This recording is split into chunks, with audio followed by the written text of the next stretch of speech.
Hey guys, picture this. You're about to buy this property. You really like it. It's in a good area. You see the good metrics, good amenities. Everything's good. But what happens if this hits one of these red flags? So that's why today's video, I'm revealing the 7 most common red flags you see in property investing. That when you see on this property, no matter how good it is, you need to not buy it. And I will explain why that's the case in this video. So please stick around. So what are the red flags in property? Well, the first one is the flood zone. So what that means is the property that you're buying is in the flood zone means a high risk of flood damage in that area. And the reason why this is a red flag is that your insurance cost is now 2 to 3 times more expensive than normal. And that makes it very difficult for you to hold that property.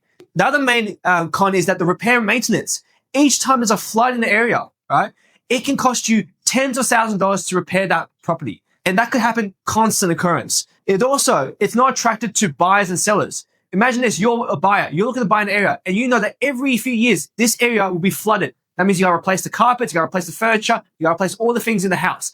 That makes it a huge inconvenience for someone if they are looking to buy in this property.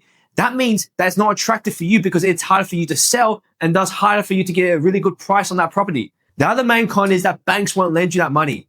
Banks look at certain areas, there's certain postcodes areas that are high risk. What that means is the banks realize this is a flood zone area. And because there's so much flooding in that, we're not going to lend money to here where the houses are keep getting flooded every year. So how do you find out if it's a flood zone?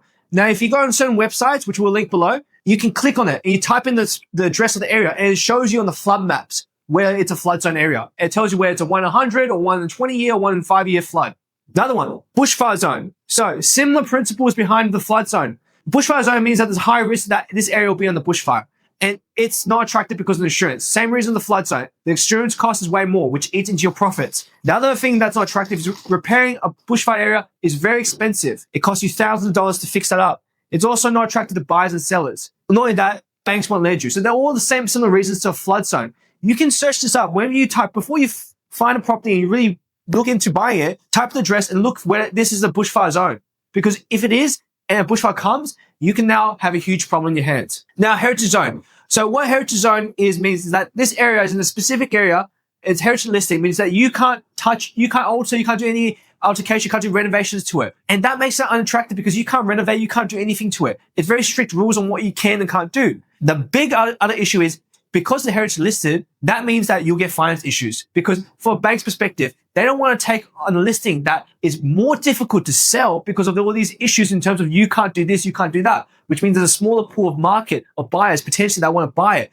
That makes it very difficult to get finance. And not only that, because of that finance issue, it leads to the same problem where it's hard to sell. You got a smaller pool of investors to sell it from, which makes it much more difficult for your property to go up in value. For your property to go in value, you want high demand and low supply. The other one is public housing, right? And the reason why this is not good investment is that because it's generally unsafe. We had one of my friends live in the housing commission. His house got broken into 2 to 3 times in 1 week. And because of this high crime, it makes it very difficult for you as a person that wants to buy in this area. 60% of the market's owner-occupied. And 60% of the market means that most owner-occupiers don't want to live in the housing commission.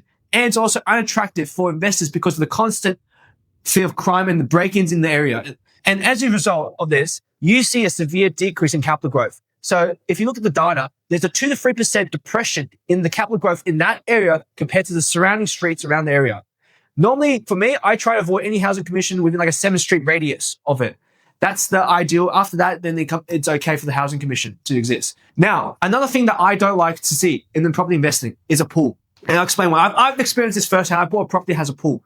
It sounds good on paper. Oh, it's got a pool, must be more attractive than occupiers, all of that. But in reality, it's not that attractive, and the cost to maintain it is insane. At the moment, I'm spending about $100 to $200 a week in just pool maintenance fees. That eats away in your profits. That's almost like $100. That's like $5-6 grand you're paying in just the bloody pool. And yes, you can charge the tenant a little bit more, maybe $10-20, but you're still losing $80 or $100 on the back end. So don't buy anything that has a pool. It's just a huge headache. And I wish I never bought it. The 6th point is don't buy any houses near an airport zone or near a major highway. And I'll explain why. It's because 60% of the market's owner-occupiers.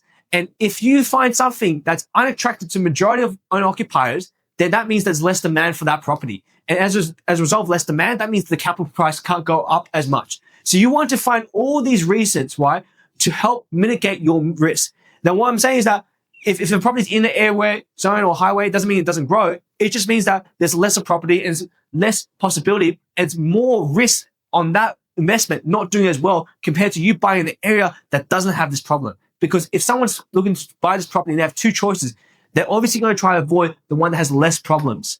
So the major problem with the airports and the highways is just the noise. You know, imagine you're sleeping at night and you just hear all the noise, constant noise, constant noise. It's annoying for people to live in. It makes it very unsuitable for people to live in that area. The second one is if it has a power line going through or in front of the property. Now, you might not know this, but certain banks, if there's a power line within 50 meters of the property, right, the banks will not give you a loan for that. So as a result, if banks won't give you a loan for people to buy it, that means you've got a smaller pool of people that can actually get finance to buy it, which means that you have a smaller market. So do not buy anything that has a major power line through it, because then this is going to be huge issues. So if you follow these rules, these are 7 red flags that you can hopefully avoid and reduce the risk that your investment will turn out poorly.